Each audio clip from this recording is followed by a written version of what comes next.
किसान वीरों, हमारी दूसरी योजना है हॉर्टिकल्चर उद्यानिकी के अंदर, वो है पीएम कुसुम। पीएम कुसुम का मतलब होता है जो आजकल सोलर सिस्टम खेतों के अंदर लग रहे हैं, जो खेतों के अंदर लग रहे हैं, न कि अपने घर के ऊपर, छत के ऊपर। घर के लिए नहीं है किसान भाइयों। ये अगर कोई किसान ये सोच लेता कि भाई ये घर के लिए, नहीं, ये घर के लिए नहीं है। ये है ओनली अपने एग्रीकल्चर लैंड के लिए, इरिगेशन करने के लिए। जो किसान इसे अपने खेत पे लगा सकता है इनको, न कि घर पे। तो किसान भाइयों, इसमें क्या सिस्टम होता है, कैसे होता है, मैं आपको एक एक करके जानकारी दूँ। बहुत अच्छी योजना है सोलर सिस्टम के अंदर। राजस्थान में अभी जो बिजली संकट गहराया था, तो वो अपने सोलर सिस्टम की वजह से अपने ऊपर इतना बिजली संकट नहीं आ पाया है, क्योंकि जो जैसलमेर इधर की जो रेंज है, इसके अंदर सबसे ज़्यादा सोलर सिस्टम से इलेक्ट्रिसिटी का प्रोडक्शन होता है। यानी ये मुख्यमंत्री श्री अशोक गहलोत सीएम साहब ने भी इसकी काफ़ी सराहना की है। सोलर सिस्टम की बहुत अच्छी योजना है ये राजस्थान के लिए, भविष्य में कारगर साबित होगी, ये बताया इसके बारे में। तो आप इसके नहीं यार, मेरे को पता है अभी तक नादौती में कितने सोलर सिस्टम लग चुके हैं, कितनी फाइलें हैं, कितनी फाइलें पेंडिंग में हैं, कितने का नंबर आना है। तो जो जिन किसानों के सोलर सिस्टम फिट हो गया वो बहुत खुश है, क्योंकि अब तो राजस्थान पूरा सोलर सिस्टम से चमकेगा। जहाँ पर किसान भाई का डीजल का पंप सेट का 10-10, 20-20, 50-50 हज़ार तक का खर्चा लगता था, वो आज फ़ायदे में बदलने वाला है, क्योंकि जो कॉस्ट उसकी लगती थी वो बची गई। वो एक तरीके से फ़ायदा ही है। तो डीजल के दाम दिन पर दिन, यानी कि साल पर साल बढ़ते जाएंगे, पर सोलर सिस्टम के अब इलेक्ट्रिसिटी तो अपने को फ्री में मिलेगी बिल्कुल। ऊपर से सूर्य की रोशनी आएगी, उससे अपने को क्या मिलेगा, प्रकाश से अपने को विद्युत मिलेगी, विद्युत से हमारी मोटर चल जाएगी, फ्री में काम हो रहा अपना। तो किसान भाइयों, बहुत अच्छी योजना है ये। इसमें 2 पैनल होते हैं, एक होता है एसी पैनल और एक होता है डीसी पैनल। एसी पैनल को बोलते हैं प्रत्यावर्ती धारा और डीसी पैनल को बोलते हैं दृष्ट धारा। एसी पैनल की खोज किसान वीरों टेस्ला ने की थी और डीसी पैनल की खोज किसान वीरों थॉमस एल्वा एडिसन ने की, जो कि जिसने इलेक्ट्रिसिटी बल्ब का आविष्कार किया था ना किसान भाइयों, उसी ने। तो आप बिल्कुल निश्चिंत हो जाए। आपको एक एक चीज़ बताऊंगा, मोनोब्लॉक क्या होता है, डाई ब्लॉक क्या होता है, इसके अंदर आपको समझ में नहीं आएगा, पर मैं आपको समझा के छोड़ूंगा, यही मेरा काम है। तो किसान वीरों, अपन आते हैं पैनल के ऊपर। एसी पैनल क्या होता है, डीसी पैनल क्या होता है। किसान वीरों, एसी पैनल का मतलब होता है, कभी आपने स्प्रिंग देखी है, स्प्रिंग के ऊपर नीचे जिग टाइप में करंट का जाना, थोड़ा सा बढ़ गया फिर कम हो गया, बढ़ गया कम हो गया, यानी कि उसमें डायरेक्ट फ्लो नहीं जाता है, कभी कम हो जाता कभी ज़्यादा हो जाता है। डीसी का मतलब क्या होता है, एकदम से तुरंत करंट जाता है, क्योंकि ये घातक करंट होता है। एसी करंट घातक नहीं होता है, इसकी ये खास बात होती है। तो ये एसी व डीसी करंट समझा दिया मैंने। अब मोटर की बात करते हैं अपन। जो मोटर होती है, एसी मोटर व डीसी मोटर है। जो डीसी मोटर होती है, इसमें इलेक्ट्रोमैग्नेटिक फील्ड होता है, यानी कि इसके अंदर चुंबकीय तत्व ज़्यादा होता है, इसमें मैग्नेटिक फोर्स काम करती है। इसके कारण इसमें ये सप्लाई, जो इलेक्ट्रिक सप्लाई होती है डायरेक्ट, वो तुरंत काम करने लग जाती है और ये ज़्यादा पानी देती है कंपैरिजन एसी मोटर के। और इसकी एक खास बात और है, सवेरे के समय ये 1 घंटा पहले चालू होएगी और शाम के समय 1 घंटा ये बाद में बंद होएगी। अगर वातावरण में अगर हल्के से भी बादल आ गए, कुछ आ गया, तो ये उतना ही प्रेशर देगी एसी मोटर के कंपैरिजन में।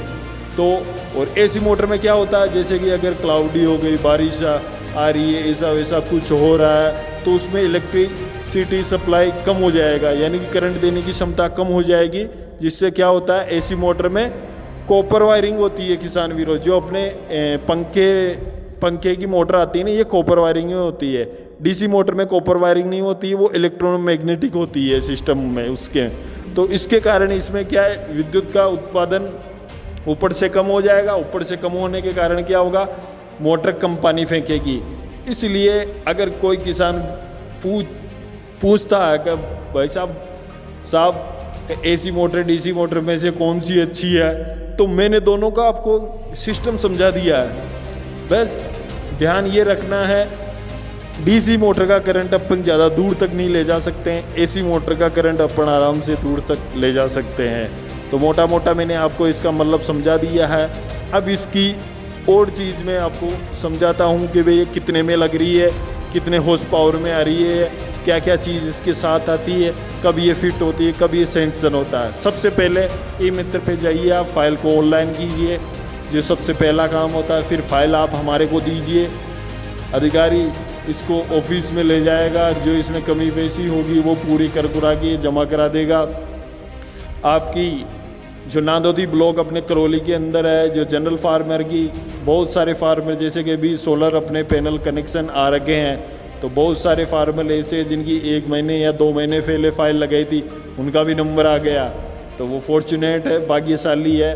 और बहुत सारे किसान ऐसे हैं जिनकी 1-1 साल तक फाइल पड़ी थी, उनका नंबर अभी तक नहीं आया, तो वो भी मैं समझाऊंगा कैसे क्या सिस्टम होता है। जो ST-SC के भाई है उनका नंबर थोड़ा सा लेट आता है। क्यों आता है? क्योंकि उनके जो टारगेट आते हैं वो सीमित आते हैं। जैसे कि उदाहरण के तौर पर अपन बात करते हैं कि करौली डिस्ट्रिक्ट के अंदर 100 कनेक्शन अपने को सोलर पैनल के मिले, जिसमें से 30 कनेक्शन ST-SC को दे दी है सपोजिंग डेट। ST के तो फिर भी अपने सोलर पैनल लग जाते हैं किसान वीरों, पर SC में बिल्कुल कम सोलर लग पाते हैं। अब कारण क्या पता, वो लगवाते नहीं है, क्या पता उनको अफोर्डेबल नहीं होता, क्या पता वो यहाँ पर रहते हैं या किसी दूसरी जगह रहते हैं। तो कोई बात नहीं, SC के किसान भाई भी ध्यान दें, वो ज़्यादा से ज़्यादा सोलर कनेक्शन करवाएं, क्योंकि उनके हर बार टारगेट खाली चले जाते हैं। जनरल फार्मर होते हैं, बाकी 70 कनेक्शन होंगे, वो जनरल फार्मर में जैसे OBC, जनरल, EWS, MBC सारी कैटेगरी इसके अंदर आ गई है। जनरल फार्मर में काउंटिंग हो जाती है ऑल कैटेगरी। तो किसान वीरों ये है। और ST का जैसे कि 1 साल में नंबर आएगा, जनरल फार्मर का 8 से 6 महीने के अंदर अपने करौली में नंबर आ जाता है। मुख्य रूप से मैंने जहाँ तक देखा था, अभी तक नोट किया था, कभी कभी 1 साल भी लग जाता है, तो साल भर 8 महीने में नंबर आ जाता है ST-SC व जनरल फार्मर का। ये इसकी बात थी मुख्य, जो मैंने आपको बता दी। क्योंकि किसान भाई बाद में मुझे पूछते हैं कि साहब हमारा नंबर कब आएगा, कैसे आएगा, कितने दिन बाद में आएगा। मेरे 7 वाले का तो नंबर आ गया है। वो 7 वाले का नंबर इसलिए आया क्योंकि उसने आपसे पहले सोलर की फाइल अप्लाई की है, इसलिए उसका नंबर आया। तो चिंतित न हुए आप, जब आपका नंबर आएगा तब मैं आपको कॉल कर दूंगा कि भाई ये किसान के नाम से आपकी सेंक्शन हो गई है और आप आओ DD जमा कराओ। हाँ, अब आ गई DD के ऊपर बात, तो पैसे की बात भी कर लेते हैं। इसके अंदर 3 HP 2 बीघे वाला किसान लगवा सकता है, 5 HP 3 बीघे वाला किसान लगा सकता है, 7.5 HP 4 बीघे वाला किसान लगा सकता है। समझ में आ गई बात? जिसका बड़ा जोता है यानी कि ज़्यादा ज़मीन है वो 7.5 HP का लगाए, जिसके कम ज़मीन आ रही है वो 5 HP का लगाए, जिसके बहुत ही ज़्यादा कम ज़मीन आ रही है 2 बीघे या 3 बीघे के आसपास, तो वो अपने 3 HP का सोलर सिस्टम लगा ले। अब इसकी पैसे की बात कर लेते हैं अपन। हाँ, पैसे में यह है कि भाई अपन अगर 7.5 HP का सोलर सिस्टम अगर मार्केट से लेते हैं बिना विभाग से, उद्यान विभाग से नहीं लेंगे, अगर अपन डायरेक्ट मार्केट से लेंगे तो 3.5 लाख का वो पड़ेगा। अगर अपन विभाग से लेंगे तो 1,47,000 यानी कि 1.5 लाख आसपास ये पड़ेगा। 5 HP का अगर अपन सोलर पैनल लेते हैं तो वो पड़ेगा करीबन 1,03,000 के आसपास का। अगर अपन 3 HP का लेंगे तो वो पड़ेगा 70,000 के आसपास। AC की व DC की रेट इसमें अलग अलग है, 1-2 हज़ार का फ़र्क है और कोई ज़्यादा फ़र्क नहीं है। अब मुख्य बात इसमें मैं जोड़ने जा रहा हूँ वो ये है कि किसान वीरों, ST-SC के जो किसान वीर हैं उनके लिए राज्य सरकार ने 45,000 का और एक्स्ट्रा उनको सब्सिडी दी है। अगर कोई आपके सोलर पैनल लगता है तो आपको 45,000 और टॉपअप मिल जाएगा। और जो जनरल किसान हैं उनके लिए भी हमने फाइल भेज रखी है और उनको भी टॉपअप, जैसे 100 किसान आएंगे शुरू वाले, 100 किसान वीर आएंगे सोलर लगवाने वाले, तो उनको जनरल में अपन सोलर कनेक्शन में टॉपअप देंगे। जो भी 10,000, 20,000, 30,000 जो भी आगे विभाग AD साहब, डिप्टी साहब बोलेंगे वो इतना विभाग से जो दिया जाएगा वो आपको बता दिया जाएगा, भाई इतना आपके रिटर्न वापस आपको मिल जाएगा। देखो आपको कितना फ़ायदा हो रहा है। जो चीज़ 3.5 लाख में अपने को मिल रही थी मार्केट से, वो विभाग कर कुरा के उसे सेंट्रल गवर्नमेंट स्टेट गवर्नमेंट पैसा दे दुआ कर वो आपको 1.5 लाख में मिल रही है, उसमें भी ST SC के भाई को और राज्य सरकार पैसा दे रही है कितना 45,000, वो 45,000 और कम कर लीजिए, कितना फ़ायदा हो गया। तो फ़ायदा ही फ़ायदा है इससे, इसलिए तो राजस्थान चमक रहा है सोलर सिस्टम से, क्योंकि सूरज अपने राजस्थान में सबसे ज़्यादा चमकता है। विद्युत उत्पादन करके अपन अपने खेत को सींच रहे हैं। तो ये अपन ने कितनी सी जगह में पैनल लगाया, अपन ने ज़्यादा से ज़्यादा 10 स्क्वायर मीटर के अंदर अपन ने सोलर पैनल लगाया। अब देखो पूरे खेत में जितनी लाइट पड़ती है, अगर उतना सोलर लगा ले कोई, तो कितनी विद्युत का उत्पादन होगा किसान भाइयों, सोचो एक बार आप। तो हुई ना सराहनीय योजना।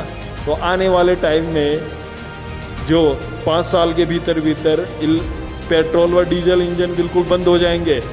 ये अभी हमारे पेट्रोलियम मंत्री नितिन गडकरी जी ने बोला है कि 5 साल के भीतर हम डीजल व पेट्रोल व्हीकल बंद कर देंगे, सारा सिस्टम इलेक्ट्रिसिटी पे होगा, सोलर के ऊपर होगा। तो आप ज़्यादा से ज़्यादा सोलर सिस्टम अपनाओ किसान भाइयों। और ये सिस्टम अब बंद होने वाला जा रहा है, क्योंकि अब ग्रीन एनर्जी की तरफ हम बढ़ रहे हैं। तो बहुत अच्छी योजना थी, मैंने डिस्कस कर दिया, एक चीज़ एक बिंदु आपको बता दिया इसके बारे में। और कोई आप जानकारी चाहते हो तो मुझे बता देना, मैं वहीं आप पे फील्ड पे आऊँगा, तब इसका पूरा कंक्लूजन और समझा दूँगा, और जो भी मेरे से बनेगा वो मैं करूँगा। बस किसान वीरों, आप हार मत मानो।